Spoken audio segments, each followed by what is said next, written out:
there's a lot of women overseas that look for American men as a means to an out. So now it's forced you to have to go overseas to find a woman that you can likely control and manipulate. American women, you've been brainwashed by feminism to think that, you can take on a man physically and you don't need a man. But because you're using each other, it's a transaction. You want to gloat that you can't pull a woman here, so you have to go overseas and find one.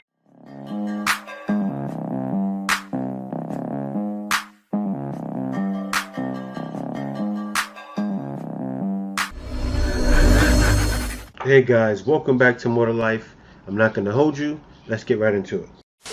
So you all, I come on to just react to a phone call that I received today. And one of my beautiful subscriber queen sisters, she was concerned about some videos that she have seen concerning African American women dying in the Gambia. And it should be a concern, because guess what? It's true. So apparently, black American women, some black American women have moved to the Gambia, and they've been, that's what that video is about. Of course, she downplays it. She says they have died, but if you watch the rest of the video, I'll include the link. They pretty much, okay? And there's a couple of things that I want to bring up here in relations to that. This whole idea of passport sisters is pretty dumb and dangerous. It's dangerous for obvious reasons. Women should not be traveling to poor countries. American women should not be traveling to poor countries without a man. Okay? Some of you women, American women, you've been brainwashed by feminism to think that, you can take on a man physically and you don't need a man. When you go to these poor countries, you'll find out the value of having a man as a protector. You may find out the hard way. It may cost you your life. Hopefully not. The other thing I want to bring up is a point, but let me just start out with a small story. About a year ago, I made a Facebook friend. He's a guy from Liberia. I figured, wow, it'd be cool to have a friend in Liberia. Maybe we can be business partners. Then after, it was all brother this, brother that, how you doing, blah, blah, blah. Then about a year passed, and he wanted me to buy him a phone.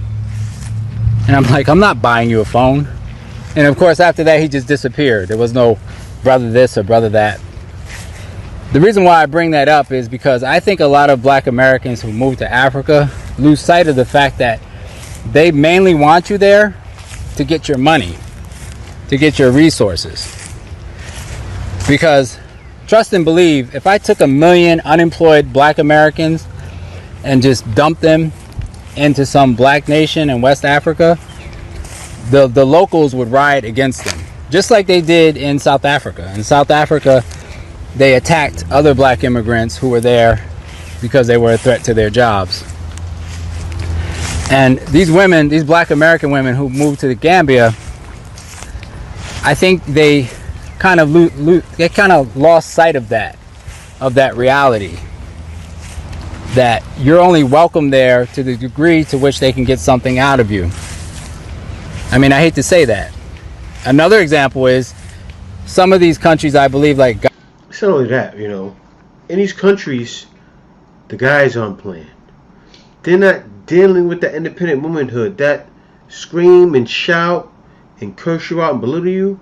That's not happening. I mean, we've already seen what happened to the girl in Dubai. And then we come to find out that's something that she does on a regular basis. And then women going to Gambia and then not standing guys up, but you know what I mean. Treating guys the way they would an American dude and shaming them and using sign language. That's just not happening. You do that on one of these African guys, as you can see what's happening to these women. And now, I wish it didn't happen, but then at the same time, a lot of these women shouldn't have been out there. Everywhere's not America. They don't have the same laws. And women need to stop traveling there if they're going to be there with that attitude. Now, don't get me wrong. there are women that travel, that have the right attitude, that can make it. I'm not saying no woman could ever make it, but you know exactly what I mean. Most women are going out there and saying, "Yo, I'm gonna get my king. I'm gonna get my king," and it's not the right situation for them because you already know your mind frame. You know, like this woman in my family, I know that could never go. And if they say they were going, I would say, "Don't go." But anyway, guys, I hope it doesn't continue happening. Maybe women to learn. You know, they can't move around like men do, because even in Colombia, right? There's even passport sisters going to Colombia and then realize, wait a minute, this is not for me. You know, they're out there having shootouts in Colombia, and it's very dangerous. But anyway, we're going to the next video. Why do you think it's a flex that you can't get a woman here in the States? So let me pause this. It says, being a passport bro isn't the flex you think it is. Oh, the hypocrisy is deep in here. Everything she said is a two-way street. Men are still dating, just going overseas to the rest of the world. That you would make such a partner that the women in this country, where the standards for men are already buried under the ground. Wait a minute. Who are you? You can't even pull that? A lot of women got confused about pulling it, right? Guys don't want to pull that. Guys don't. You even see now, you see what's going on now, where the big thing on every podcast you see is how many bodies you got. Guys are saying, what do you bring to the table? It's to prove a point, and it's not even to compare American women against women from other countries. But it's started to turn into that, because the guys that are saying it are not even passport bros. That's just been a not a long time, but right now that's a popular thing happening, and women are showing it over and over. So being a passport bro probably is the flex you think it is, because guys can show, hey, look, I'm getting a woman cooperative, I'm getting a woman that loves me, that wants to be with me.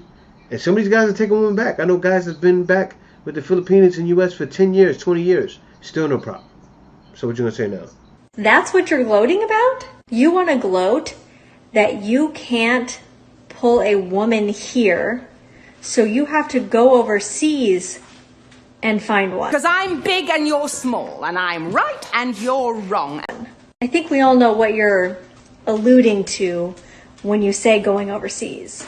Like every time I hear a man say something like this, or something like, enjoy your cats, or you're gonna die alone, cat lady, like as if it's one, insulting, or two, a flex. That like they're so much better than we are. Yet here they are being emotional and upset that we won't have them anymore. So it's hard for me to tell, like, which is it? Emotional and set that women won't have us. I think guys don't want to be involved. That's the issue. And as you can see here, this woman here, she has to be single, right? Who knows? Maybe she's not. I don't know her. I would have to look more into TikTok. But you see clearly, she's 40, maybe even older, going into her 50s. Probably a cat lady. And then she says, you know, cat lady like is such a bad thing. Yes, it is. If you waited all that time to get the guy you wanted, or been married and divorced, and you divorced your husband, probably happened, right? Yeah, it's a problem. Do you want American women? Do you want women in this country? And you're just angry that they won't settle for you? So now it's forced you to have to go overseas to find a woman that you can likely control and manipulate. You can't make it up. Because if you go overseas to find a woman and you bring her back here, in order for her to legally stay, you would have to marry her. And unfortunately, there's a lot of women overseas that look for American men as a means to an out of their current countries. You assume too much. For multiple reasons. You know, a lot of women got confused. Is what passport bros are doing, guys that really want to go all the way with it, especially guys that want to get married. Now, some bring them back. There are tons of guys that never come back again, right? They take their income, they take whatever it is they have, and they move. So a lot of people not realizing that. until they go on this side of YouTube and go, oh wow, these guys are not coming back, right? You'll see soon. Human rights reasons. So you're saying that you can only get a woman who only sees you as a means to a better life here. Not because she actually wants to date you. Not because she actually finds you interesting or attractive or sees a viable relationship with you, but because you're using each other. It's a transaction. You hate women. Shaming tactics. Shame. You're upset that American women won't lower their standards for you and your mediocrity. Therefore, you have to go overseas to find a woman who is simply looking for a man to get out of her current country. Where's the flex? Because I guess I'm missing it. He married for love. And they're saying mediocrity, right? So if that's the case, then why are rich guys leaving too? Why is that? Why are the rich guys leaving, getting wives, and bringing them back? Now, something's going on. So you mean to tell me these guys have been doing that forever? Guys in the military, a lot of guys that live in, and also it's a known thing for men to do that anyway. If things are not right for men, they're gonna go across, right? And what if a guy can't get someone? You shaming him for that? There are guys leaving that can't get women too. So you got the guys that can't get women leaving, the guys that can't get women leaving, and then all of the others. This is the way. Bro, cash for no. It's more to life than dealing with that.